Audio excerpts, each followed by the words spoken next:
Welcome to Craving the Heat, where desire takes the lead and every story leaves you wanting more.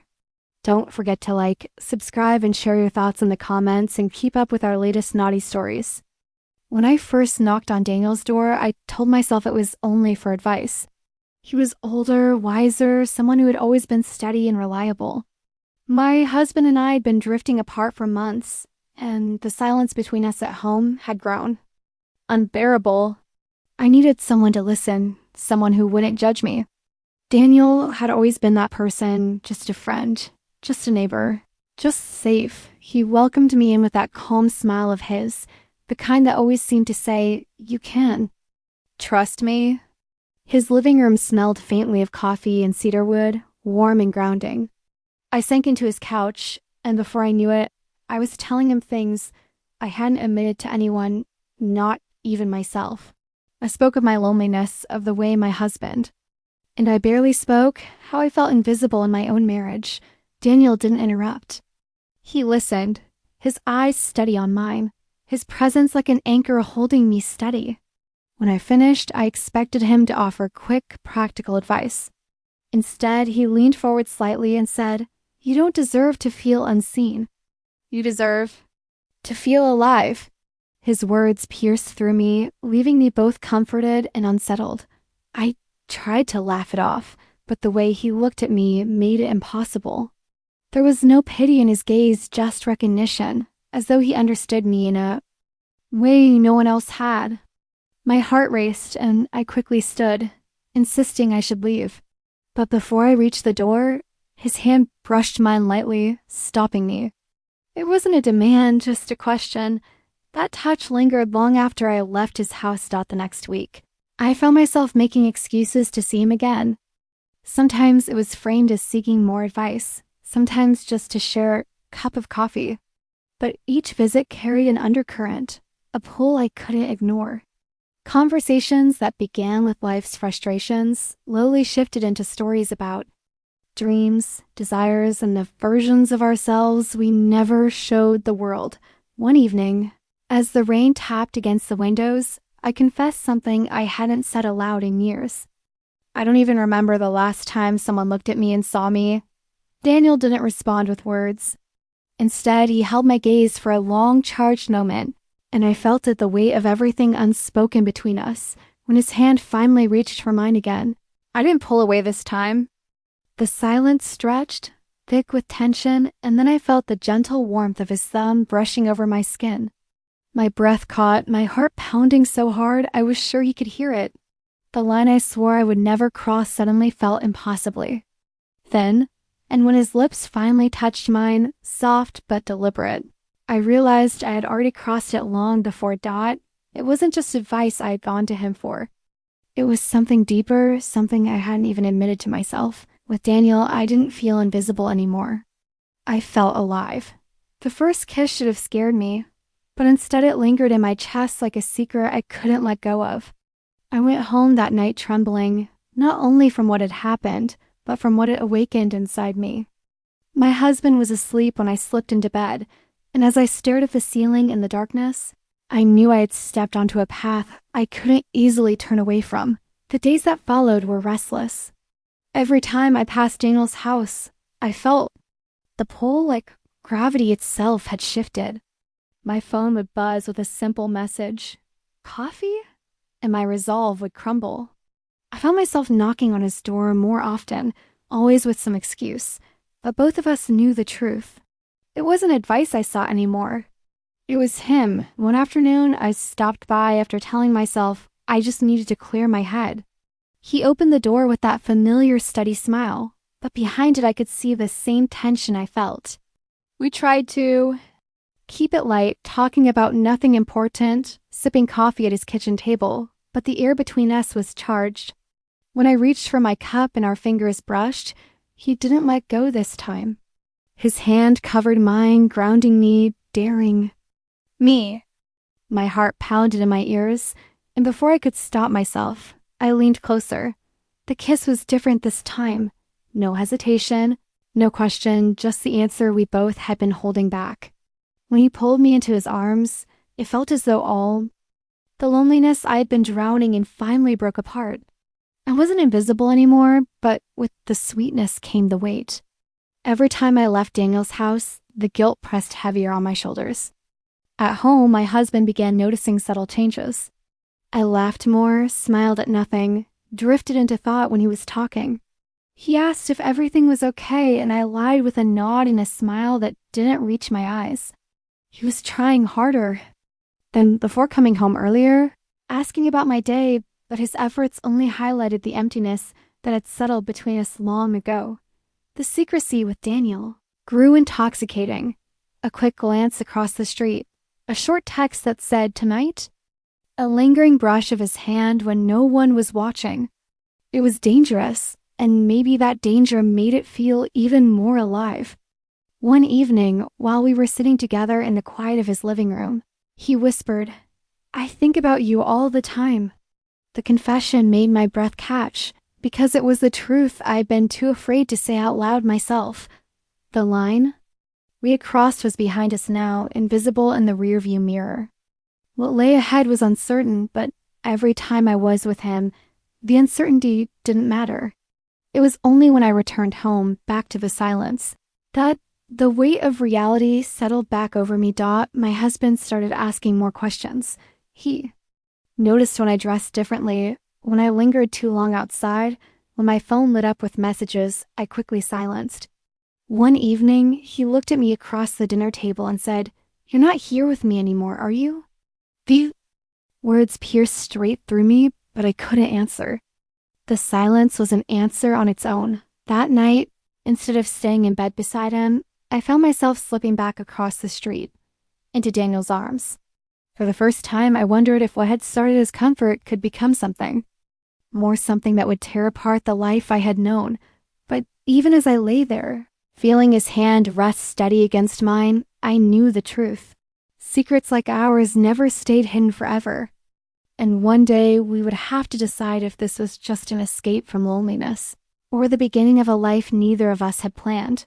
The night I slipped back across the street to Daniel's house, something shifted between us. It wasn't just stolen kisses anymore, or the thrill of secrecy. It was need, raw and undeniable. He held me like he'd been waiting his whole life to, and in his arms, I felt both safe and reckless at the same time. We didn't talk much because words would only make it real. Instead, we let silence carry what we were too afraid to say. But once morning light crept through the curtains, reality pressed in. I rushed home, my hair still tousled, my lips swollen, and I caught sight of my reflection in the hallway mirror. Before slipping inside, I didn't look like the woman my husband had married. I looked like someone else entirely, someone who was living a double life. My husband had already left for work, but I found a note on the counter. He had written that he loved me, that he wanted us to spend more time together, that he was planning a weekend getaway. My stomach twisted as I read it, because I should have been happy, grateful even, but all I could think about was how Daniel's voice sounded when he whispered my name in the dark. Days turned into weeks, and the routine of secrecy deepened. Daniel and I found little ways to carve out time a walk under the pretense of fresh air. A late evening when my husband was working late, moments where we could slip into each other's lives unnoticed. With every touch, every stolen moment, the boundary of what we thought we could control disintegrated, but the guilt was starting to show. My husband began to notice the changes, the way my eyes darted away when he looked too deeply into them, the way I hesitated before answering his questions. One night, he reached across the bed and placed his hand over mine. "Are you unhappy with me?" he asked softly. My throat closed, and though my lips wanted to form the word no, my silence said otherwise.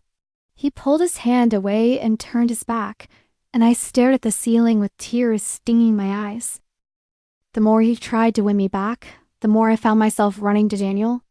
I told myself it was because Daniel understood me in ways my husband never could, but deep down I knew it was also because I couldn't resist him anymore.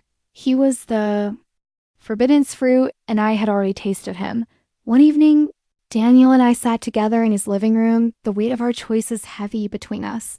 "This can't last forever," he murmured, brushing a strand of hair from my face. "Someone's going to get hurt. My heart pounded because I knew he was right. Yet when he kissed me again, all my resolve dissolved. I didn't want forever to matter. I wanted now. It was only a matter of time before my husband pieced it together. He started asking about Daniel casually, too casually, slipping his name into conversations where it didn't belong. He watched me when I spoke about him, measuring my reactions. The suspicion in his eyes grew sharper each day, and the air at home thickened with unspoken questions. The breaking point came on a quiet Sunday morning. My husband asked if I wanted to go for a walk, and I agreed, hoping it would ease the tension. As we stepped outside, I saw Daniel across the street, standing in his yard. Our eyes met for just a second too long. My husband followed my gaze, and something inside him snapped. He didn't say a word then, but when we returned home, he confronted me. "Is it him?" he asked, his voice low and steady, though his hands were shaking. I froze, my heart pounding so loudly I could barely hear. I wanted to deny it, to protect the fragile pieces of the life we had built, but the truth hung heavy between us. My silence was louder than any confession. Tears welled in his eyes as he turned away, and in that moment, I realized the magnitude of what I had done. I hadn't just betrayed him, I had unraveled our marriage thread by thread until there was nothing left but the truth I couldn't hide anymore. That night, I didn't sleep in our bed.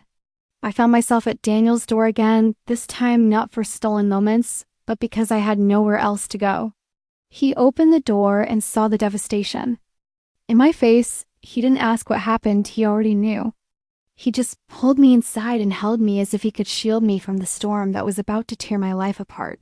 But deep down, I wondered if I had only escaped one prison to walk into another. The morning after my husband confronted me, the house felt unbearably silent.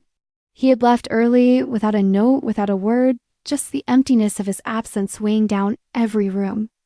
I sat at the kitchen table with a cup of coffee I couldn't drink, staring at the steam curling upward, wondering how everything had unraveled so quickly. The guilt gnawed at me, but so did the memory of Daniel's arms around me, steady and unyielding, as though he was the only anchor I had left. Later that day, Daniel called. His voice was gentle, almost hesitant, as if he knew the fragile state I was in. "Come over," he said softly. I didn't argue. The moment I stepped into his house, he wrapped me in his embrace, and I felt like I could breathe again. It was dangerous. I knew using him as my escape, but I couldn't stop myself. With him, everything made sense, even if it was all wrong, but things at home only grew worse. My husband started coming home late, his silence colder than any words could be. When he did speak, it was clipped, measured, as though he was forcing himself to keep control. One night, he asked, "Do you love him?" The question shattered me. My mouth opened, but nothing came out. My silence, once again, was an answer. He stood up from the table, walked away, and for the first time since I'd known him, he didn't look back. I spent that night restless, pacing the house like a stranger in my own life. I picked up my phone more than once, wanting to call Daniel, but fear stopped me. What if he didn't want more than what we already had? What if I was just filling the space his loneliness left, the same way he filled mine? The next day, Daniel showed up at my door. My husband wasn't home, and Daniel looked at me with a seriousness I hadn't seen before. "This isn't just about comfort anymore," he said. "I can't keep pretending this is temporary." His words sent a rush of warmth through me, but also a sharp sting of fear. He wanted me to choose. For weeks, I lived in limbo. Every moment with Daniel felt like fire-consuming, irresistible, but every moment at home was a reminder of the vows I had broken. My husband stopped asking questions, which was somehow worse than his anger. It was as if he had already accepted the truth, as if he was waiting for me to admit it. Then came the night he finally did. He sat across from me at the dining table, his eyes tired, his voice steady. "If you want him, go," he said. "But don't stay here out of pity. I deserve more than that." The words cut deep, because I knew he was right. He deserved someone fully his, not a wife whose heart was torn in two. I walked out that night with nothing but a bag of clothes and the ache of everything I was leaving behind. Daniel opened his door before I even knocked, as if he'd been waiting. He held me, kissed me, told me I wasn't alone anymore. For a brief moment, it felt like a new beginning, but as the weeks passed, the reality of my choices grew heavier. The thrill of secrecy was gone, replaced by the pressure of building a new life with Daniel. We had passion, yes, but passion alone wasn't enough to silence the doubts creeping in. He was kind, attentive, everything I thought I wanted. Yet, sometimes I caught him staring off into the distance, as though he too was questioning the cost of what we had done. One evening, I found myself walking past my old house. The lights were on, and through the window I saw my husband sitting at the table, laughing with friends. For the first time in years, he looked alive, happy. My chest tightened. I realized he was healing, moving forward, while I was still stuck between what I had gained and what I had lost. That night, lying beside Daniel, I asked myself if love born from betrayal could truly last. The question haunted me, lingering in every touch, every kiss. Every quiet moment when the world slowed down and only the truth remained. And though I stayed, a part of me knew the story wasn't finished. Secrets, once exposed, leave scars that never truly fade. And no matter how tightly Daniel held me, no matter how deeply I wanted to believe in our future, I couldn't escape the feeling that the ghost of my marriage would always follow us, reminding me of the line I had crossed. And the life I had left behind. The first months with Daniel felt like stepping into a different life altogether. He made space for me in his home, cleared a drawer in his dresser, left his toothbrush beside mine at the sink, as if these little acts could erase the reality of how we began. We went out together more openly than before, quiet dinners at restaurants, where no one knew us, walks through neighborhoods far from our own street. He would reach for my hand, and I'd let him, even as the echo of my husband's voice lingered somewhere in the back of my mind. At night, though, when the house was quiet and Daniel slept peacefully beside me, I would lie awake and think about what I had done. Guilt seeped into the cracks of every moment of joy. I wondered if I had left my marriage because I truly wanted Daniel, or because I was running from the emptiness I couldn't bear anymore. The question haunted me more than I wanted to admit. Daniel sensed it too. He never said it outright, but I caught him watching me sometimes, searching my face like he was afraid I'd slip away. One evening, as we sat together with glasses of wine, he finally asked, "Do you regret choosing me?" The question pierced me, and for a long moment, I didn't know how to answer. I reached for his hand and squeezed it, whispering, "I don't regret you. I regret the way it all happened." That answer was enough for him, but not for me. Meanwhile, word spread through the neighborhood. Whispers followed me when I went to the grocery store, when I walked past familiar faces. Friends who used to invite me to dinner stopped calling. Some of them took sides, others just drifted away. The life I had known began to unravel at the edges, leaving me clinging to Daniel more than ever. But my husband, my ex-husband now, was rebuilding his world without me. He filed for divorce. Quickly, cleanly, as if cutting ties would help him heal faster. I signed the papers with trembling hands, the weight of my signature heavier than I expected. When it was finalized, I sat in my car and cried until I couldn't breathe. Daniel tried to comfort me that night, but his presence couldn't erase the hollow space inside me. Months passed. Daniel and I fell into a rhythm: shared breakfasts, lazy weekends, late night talks about dreams we were still too scared to plan. There were moments when it felt like love, pure and real, moments where I believed we could build something lasting. But there were also cracks. His work kept him late. My doubts grew louder. Sometimes when he kissed me, I caught myself wondering if he thought about the fact that I once kissed another man that same way, across the street, in another life. The tension reached its peak one night after a small argument over nothing, dirty dishes, I think. He looked at me, his voice sharper than usual. "Do you ever wonder if this was a mistake?" The words cut deeper than he knew, because I had been asking myself the same thing. I wanted to scream that no, it wasn't a mistake, that he was worth everything I had risked, but the silence that stretched between us told a different story. And yet, despite everything, I stayed. We both did. Maybe out of love, maybe out of fear of losing what we had sacrificed so much for. Our relationship became a fragile balance of passion and uncertainty, the kind that kept us close, but never quite steady. One evening, months after the divorce, I saw my ex-husband again. We crossed paths at a cafe, and he was with someone new. She made him laugh in a way I hadn't seen in years. He caught sight of me, and for a moment our eyes locked. There was no anger in his gaze anymore, no bitterness, just a quiet acceptance. That moment stayed with me long after, because it made me realize he had found a way to move on fully.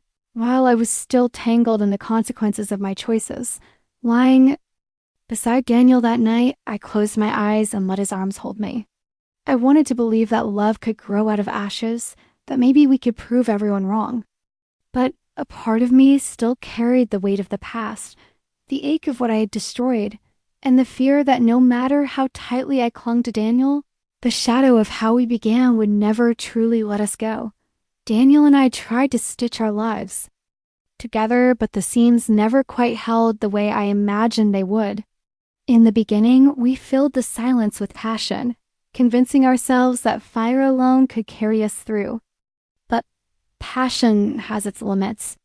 Real life seeped in slowly, bills to pay, chores to split, long work days that left us too tired for tender words. There were nights when Daniel would fall asleep on the couch with his laptop open, exhaustion etched into his face. I'd watch him from the doorway, a pang of loneliness settling into my chest, because it reminded me too much of what I had left behind. I had promised myself that with him, things would feel different, that I wouldn't fade into the background again. And yet, some days I caught myself wondering if history was repeating itself, just with a different man. The guilt never fully left me either. My ex-husband appeared less and less in my daily thoughts, but when he did, it was like a sharp sting. I'd hear from mutual friends that he was happier now, that the woman I saw him with had moved in, and that he seemed lighter than he'd been in years. I wanted to feel glad for him, but all I could feel was the ache of knowing I had been the wound he had to heal from. Daniel sensed these shifts in me, though he rarely called them out. Once, after a long stretch of silence at dinner, he put his fork down and asked, "Do you ever think about him?" I looked up, startled by his bluntness. For a moment, I wanted to lie, but Daniel deserved more than that. Sometimes, I admitted, not because I want him back, but because I can't erase everything I did to him. Daniel nodded, but the crease in his brow told me the answer didn't bring him comfort. Despite the tension, there were moments of clarity that reminded me why I had chosen Daniel. On quiet Sundays, he'd make pancakes from scratch, humming absent-mindedly while I sat at the counter watching him. He remembered the small details about me that others forgot: how I hated cilantro, how I always needed a blanket to sleep, how the sound of thunderstorms made me feel safe instead of scared. These moments felt like a lifeline, proof that what we had wasn't just built on secrecy and desire, but the outside world wasn't so forgiving. At gatherings, I noticed how people looked at us neighbors who had once been friendly now kept their distance. Old friends whispered when I walked by. Even my family struggled to accept Daniel. At my sister's birthday dinner, she pulled me aside and said quietly, "I don't know how to support you in this. I love you, but I can't pretend this doesn't hurt to watch." Her words cut deeper than she realized, and I went home that night fighting back tears. The cracks widened when Daniel's job started demanding more of him. Late nights turned into weekends away for business trips. I tried to be understanding, but resentment crept in. One night, when he came home past midnight, I asked, "Are we just falling into the same patterns? The same ones that broke me before?" He sighed heavily, running a hand through his hair. "I'm trying, but life doesn't stop being life just because we're together." His frustration stung, but it wasn't anger, it was exhaustion. And I recognized it because I carried the same weight. Still, we kept going, weaving ourselves deeper into each other's lives. We spent holidays together, started planning trips, even talked about moving to a new city for a fresh start. And yet, in the quiet moments, I wondered if love was enough to erase the shadows of how we began. Could we ever escape the whispers? The guilt, the constant comparison to the lives we left behind? The hardest moment came one night when I ran into my ex-husband again. This time, it wasn't by accident. He came over to return a box of old belongings I'd forgotten about. We stood in the doorway, the air thick with unspoken words. "You look happy," he said softly, and I wanted to believe it was true. But the sadness in his eyes told me he still carried pieces of what we had lost.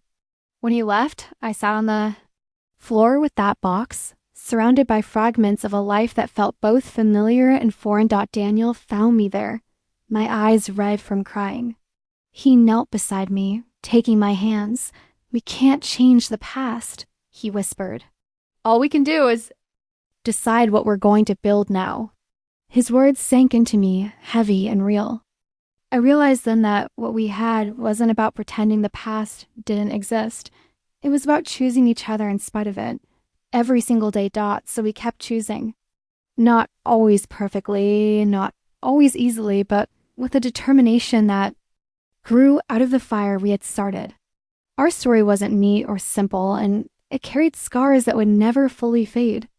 But in those moments when Daniel looked at me, truly looked at me, I felt something I hadn't in years seen, wanted. Alive. And for now, that was enough to keep moving forward, even if the road ahead was uncertain.